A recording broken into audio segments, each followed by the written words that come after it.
In a world that is just absolutely packed with logos and brand names, there's this really counterintuitive idea bubbling up in the digital world, being brandless by design. So, what on earth does that actually mean?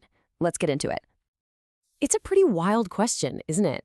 I mean, for as long as we can remember, brands have been how we build trust and signal our identity. But what if that's all changing? What if we're heading towards a future where the logo is actually the least interesting thing about a product? And look, this isn't just some abstract idea. There's a real movement picking up steam, led by folks like digital nomads, who care way more about authenticity than corporate labels, and NFT creators, who are finding completely new ways to build value and connect directly with their communities.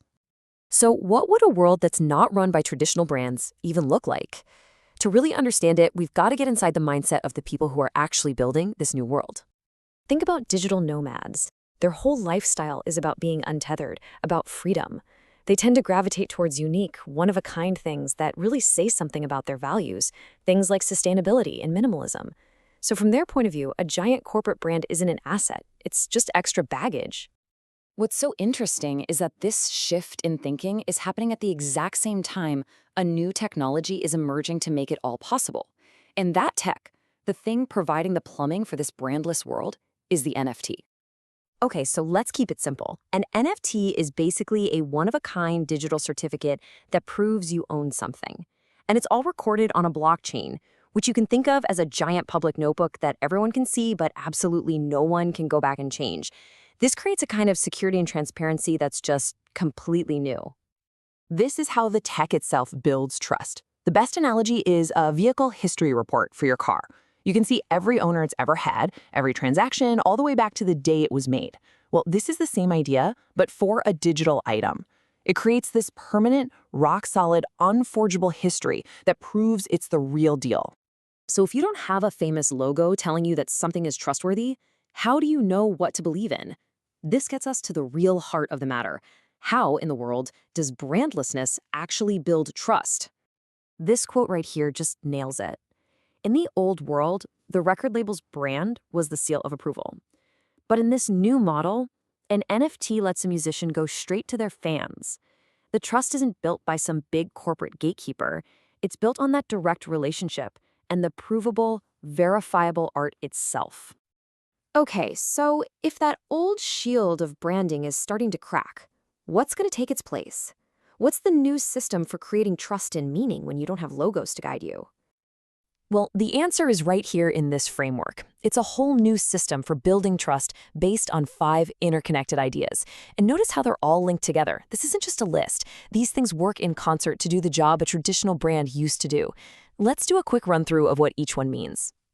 First up, affordances. Now, I know, it's a bit of a technical sounding word, but all it really means is what the technology itself makes possible. Things like being able to prove an item's history or granting exclusive access to stuff only to people who own a specific token. The tech itself creates brand new ways to deliver value. Next is signaling. Without a logo to lean on, your reputation is built on your actions that everyone can see. Your public transaction history, the stuff in your digital wallet, that becomes the new way to signal your credibility and taste. It's really about showing, not telling. And that flows right into consumer identity. You know, we've always used brands to show the world who we are. In this new space, you express yourself through the unique digital things you own and choose to display. Your collection basically becomes a carefully curated extension of your personality. Fourth, we've got parasocial interaction. You know that weird one-sided connection you feel with a character from a TV show or your favorite creator? That's what this is. A similar bond can form around a digital asset or a community project. Over time, through consistency and transparency, you build this emotional attachment, not to a CEO, but to the project itself.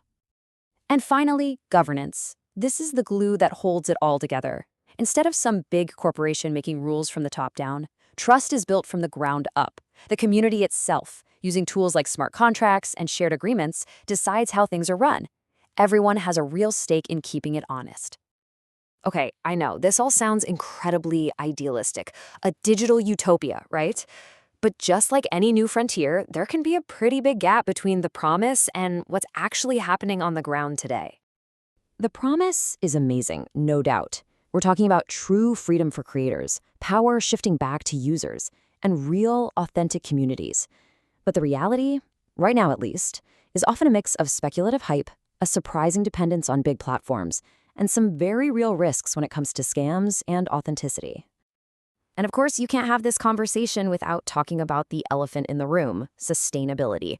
Now, newer technologies are getting way more efficient, but the huge environmental cost of some of the early blockchains is still a major, valid criticism and a huge hurdle for the whole space to overcome. So after all that, let's bring it all home. What's the big takeaway here?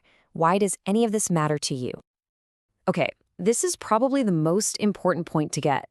Brandless doesn't actually mean there's nothing there to signal trust or value or identity. That would just be chaos. It's about a massive shift in where those signals come from. That's why we call it brandless by design. It's a very deliberate substitution. So instead of trusting a logo, you trust transparent code. Instead of trusting a slick marketing campaign, you trust the community. And instead of believing in some corporate mission statement, you believe in a verifiable on-chain reputation.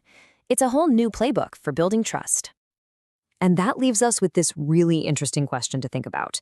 As these digital worlds keep evolving, the assets you own and the reputation you build on the blockchain could end up saying more about you than any brand you buy. In that kind of world, your actions will, quite literally, define you.